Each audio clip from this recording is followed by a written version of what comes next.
नमस्कार. सानी कलारंग मी नीना बेगमपुरे तुमचं माझ्या चॅनलमध्ये मनापासून स्वागत.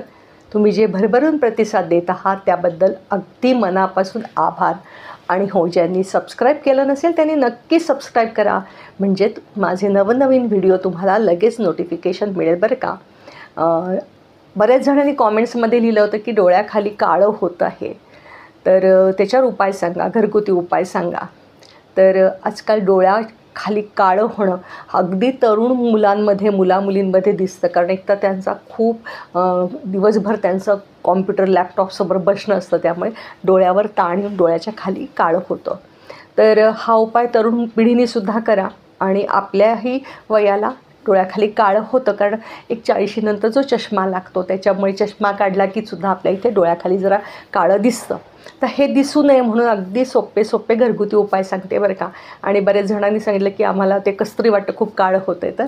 तर थोडं वय आपलं हे मान्य करायचं, पण थोडंसं आपण जे आहे ना की ही प्रक्रिया आपण ही लांबवू शकतो.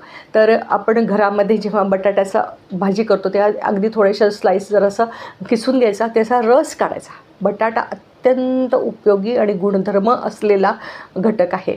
तर बटाट्याचा रस काढा, त्याच्यामध्ये थोडंसं ग्लिसरीन टाकायचं बरं का. आणि थोडंसं ग्लिसरीन आणि थोडंसं अगदी ऑलिव्हरा, त्याचा पल्प असतो की गर असतो की तो त्याच्यात टाकायचा आणि छान एकजीव करायचं आणि इथे असा मसाज करा बरं का. इथली जी त्वचा असते, डोळ्याच्या खालची जी त्वचा असते अत्यंत नाजूक असते, त्यामुळे अगदी हळुवारपणे डोळ्यात न जाता अगदी शांतपणे तुम्ही हा मसाज करा बरं का. अजून एक उपाय सांगते, म्हणजे हा रात्री करा, झोपताना करा, म्हणजे तुम्हाला त्याचा शांतपणा वाटेल आहे. तर बदामाचं तेल घ्यायचं, बदामाच्या तेलामध्ये हे घालायचं, आपली ई विटॅमिनची कॅप्सूल्स असते की नाही ती घाला आणि त्याच्यात व्यवस्थित एकजीव करून घ्या आणि हलक्या हाताने क्लॉकवाईज आणि अँटी क्लॉकवाईज असा इथे मसाज करायचा, डोळ्याच्या खाली मसाज करायचा आणि शांतपणे झोपून राहायचं. म्हणजे तुम्हाला त्याचा जो बेनिफिट आहे बदामाच्या तेलाचा, लगेच उठून काम करू नका, छानपैकी रिलॅक्स राहा. आपण थोडंसं ताण घेतला ना तरीसुद्धा आपल्या डोळ्याखाली लगेच काळं होतं बरं का. तर छान रिलॅक्स राहून तुम्ही इथे बदामाचं तेल लावा आणि त्याच्यामध्ये ई विटॅमिन म्हणून असं मसाज करा. आणि थोडं इथे असं प्रेशर द्यायचं बरं का. आपली ही जी हे की नाही, म्हणजे डोळ्याची जी खोबणी म्हणतात की नाही, त्या खोबणीवर असं ॲक्युप्रेशर, हा प्रेशर पॉईंट बरोबर बुबुळाच्या खाली इथे असा प्रेशर द्या, इथे आणि इकडे बरोबर भुवईच्या खालती. तर ह्यानेसुद्धा आपला डोळ्याच्या खालचा काळेपणा अगदी कमी होतो.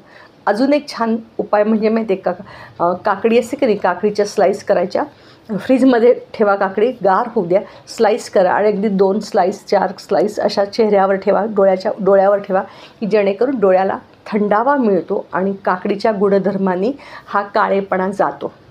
आपण जेव्हा कोशिंबीर करतो की नाही, तर कोशिंबीरीतलं थोडंसं पाणी काढतो, त्या पाण्यामध्ये थोडीशी मुलतानी माती घाला, थोडीशी हळद घाला आणि डोळ्याची काळजी घ्यायची, म्हणजे डोळ्यात नको जायला म्हणून डोळे अगदी इथे हलक्या हाताने तो हे लावायचा, केलेलं जे मिश्रण आहे, पेस्ट आहे ती इथे लावा. खूप गुणधर्म ह्याच्यामध्ये आहे की इथली जी स्किन तुमची लूज होते बघा, बऱ्याच जणांची डोळ्याच्या खालतूनच जरासं म्हातारपण लवकर दिसायला चालू होतं, तर मुलतानी मातीने सुद्धा तुमच्या डोळ्याच्या खालची जी स्किन आहे त्याला टाईटनेस येतो.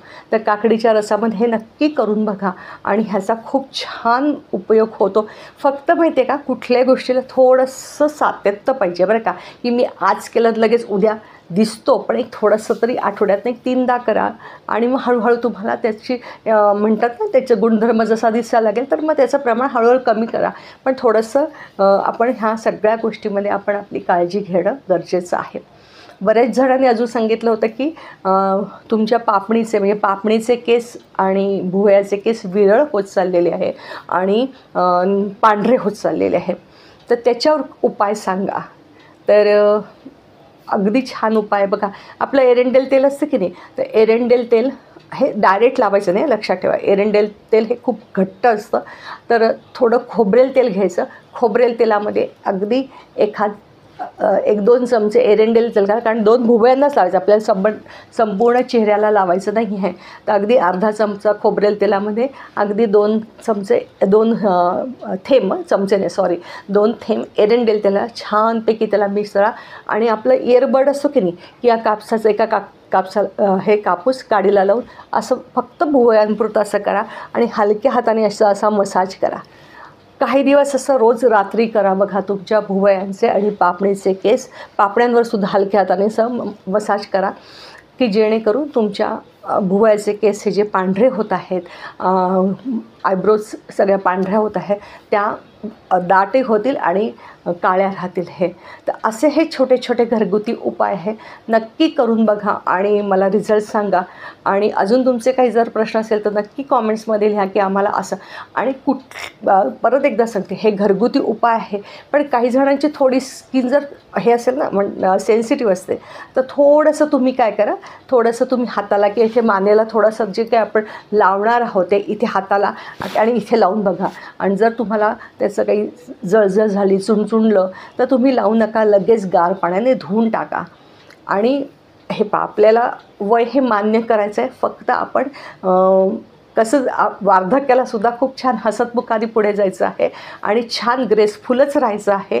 त्यामुळे छोटे छोटे उपाय आहे, नक्की करून बघा आणि मला कॉमेंट्समध्ये नक्की लिहा की आम्हाला ह्यानी फरक पडला, नाही फरक पडला, अजून काय तुम्हाला बदल हवा आहे तर नक्की मला कळवा. व्हिडिओ आवडल्यास नक्की लाईक करा, शेअर करा, सबस्क्राईब करा. मनापासून, अगदी मनापासून धन्यवाद.